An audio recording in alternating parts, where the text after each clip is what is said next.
fue y lo que vio fue agonizante para su mente. No vio nada más allá de sus propias conclusiones egoístas.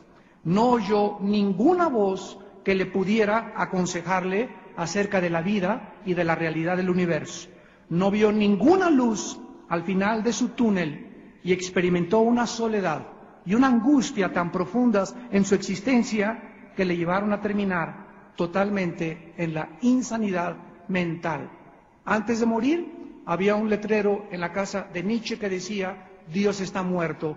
Cuando murió, alguien puso arriba: Dios está vivo, Nietzsche se murió.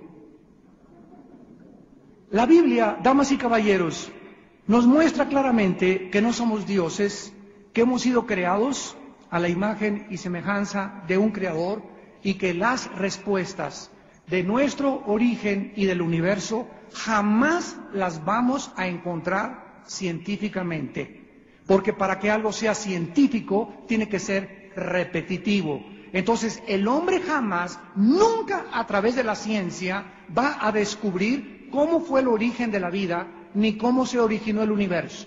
Y como nunca lo va a poder probar científicamente, entonces el hombre inventa teorías, como la del Big Bang, como que venimos de los animales, de una selección natural, porque los científicos también inventan teorías. Sin embargo, la Biblia nos muestra que cuando el ser humano no quiere cobrar conciencia de que estas respuestas, de dónde venimos, quiénes somos, por favor, no le pidas al psiquiatra que te diga quién eres, ni tampoco al psicólogo, ni a Walter Mercado menos. No le pidas a los profetas, ni a los astrólogos, ni a los brujos a dónde se dirige la humanidad. Dios nos deja un volumen, un manual, un libro, el libro de los libros que se llama la Biblia. Y en este libro encontramos el precio que las personas aquí en este mundo, en la corta vida que Dios nos ha dado, se paga cuando queremos rechazar que existe algo más allá, que trasciende nuestra mente finita y nuestra limitación de nuestra intelectualidad y que se llama Dios. Y ese Dios no es el Dios de los astros, ni es el Dios del zodíaco, ni es el Dios de los griegos ni de los romanos, es el Dios y Padre de Jesucristo, el Hijo de Dios. Y el rey Salomón escribió esto respecto a todos los reyes que él comenzó a ver, que comenzaban a rechazar a Dios. Y dice así el libro de Proverbios, capítulo 1, versículo 29. Aborrecieron la sabiduría y no escogieron el temor de Jehová. No quisieron el consejo de Dios y menospreciaron todas sus reprensiones. Comerán el fruto de su camino. Serán hastiados de sus propios consejos, porque el desvío de los ignorantes los matará y la prosperidad de los necios los echará a perder. Mas el que me oyere, dice el Señor, habitará confiadamente, vivirá tranquilo, sin temor del mal, y conocerá la verdad, y la verdad te hará libre. Hace 2000 años vino un hombre que dijo: yo soy la luz. Se llamó Jesucristo. Y el que me sigue, dijo Jesús, no permanecerá en tinieblas.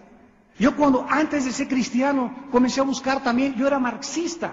Y me fascinaba la dialéctica materialista y formé parte del Partido Comunista Mexicano y buscaba con los gurús y me quería ir como los lamas a la India, me quería rapar y quería ser lama y quería buscando en el misticismo, el Lobsang Rampa, el cordón de plata, etcétera, el tercer ojo y todas esas cosas en las que algo nos dice que trasciende nuestra capacidad intelectual y que existe algo que no podemos percibir. Fue cuando yo me di cuenta verdaderamente de que la Biblia era un libro totalmente único, peculiar, absolutamente diferente, con los registros más antiguos de la ciencia, de la genética, de la química, de la geografía, de la física, de la arqueología, de la antropología, y comencé a hacer a un lado todos los pensamientos de Hegel, de Marx, de Emmanuel Kant, etcétera, etcétera, para concentrarme en qué cosa decía Dios a mi vida.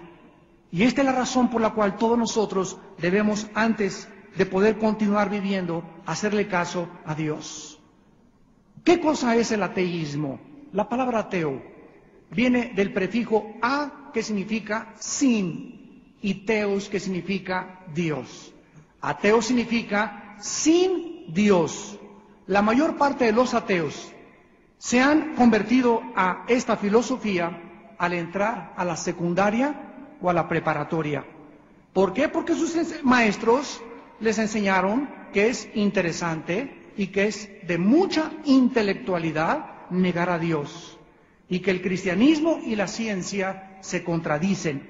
Para esta clase de maestros, un científico no puede creer en Dios, y el que cree en Dios no puede ser científico. Permítanme contradecirles, señores maestros, porque Luis Pasteur fue uno de los más grandes cristianos que conoció el siglo. Isaac Newton, Blaise Pascal, el científico francés, han sido de los más grandes científicos que han habido en la historia, y que ellos confesaron su fe en el Dios de la Biblia. Pero, ¿por qué no quiere la gente creer en Dios? Permítanme decirles que hay 5 clases de ateos. En primer lugar, los ateos orgullosos. En el Salmo 10, versículo 4, la Biblia dice estas palabras. Salmo 10, versículo 4. El malo, por el orgullo de su corazón, no busca a Dios. No hay Dios en ninguno de sus pensamientos.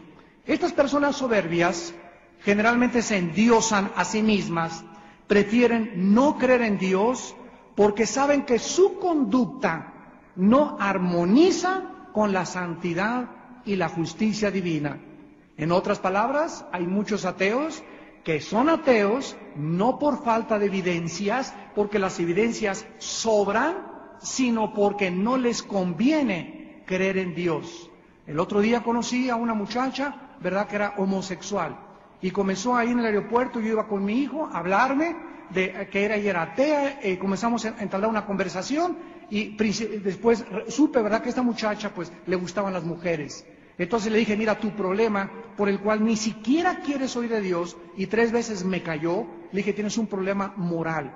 Y si tú te mueres con ese problema moral y no sabes que Cristo te puede sacar de esa esclavitud en la que tú vives, tú te puedes, cuando tú mueras, irte al infierno. Me dijo, está muy bien, lo voy a pensar después. Pero la mayor parte de los ateos no les conviene creer en Dios por la vida que llevan. En segundo lugar, hay ateos por conveniencia. Estas son las personas que no tienen convicciones propias, repiten como pericos las expresiones que sus maestros o sus amigos les han enseñado. No están seguros de que Dios existe, ni jamás han investigado si existe o no existe Dios. En tercer lugar, hay los ateos deshonestos. Esta es la peor clase de todas. Estas personas no quieren oír, no quieren examinar las evidencias de la fe, no quieren aceptar la posibilidad de que pudieran estar equivocados. Después tenemos en cuarto lugar a los ateos por ignorancia. Estas personas ignoran las abrumadoras evidencias científicas, proféticas de la Biblia, que demuestran contundentemente la consistencia de una verdad desde el Antiguo hasta el Nuevo Testamento. Hace 3 semanas estuve en la Universidad de Tegucigalpa, en Honduras, y el presidente José Manuel Zelaya estaba presente con sus secretarios de Estado, había como 4 o 5 fiscales, y me invitaron a dar esta conferencia. Al acabar la conferencia, los 1,600 alumnos que se encontraban en la universidad, había solamente 5 ateos que al acabar la conferencia se convirtieron. De estos maestros, había como 3 o 4 que me dijeron lo mismo. Mire, doctor Alduzzi, yo simplemente era ateo porque no había, le confieso, no había buscado la existencia de Dios. Y es como una persona que dice, en la bahía de Acapulco no existe el pez tigre. ¿Ah, sí? ¿Y en dónde lo buscaste? No tienes ni visor. ¿Cómo puedes concluir una tesis o una verdad si no lo has encontrado? Entonces, cuando un ateo dice,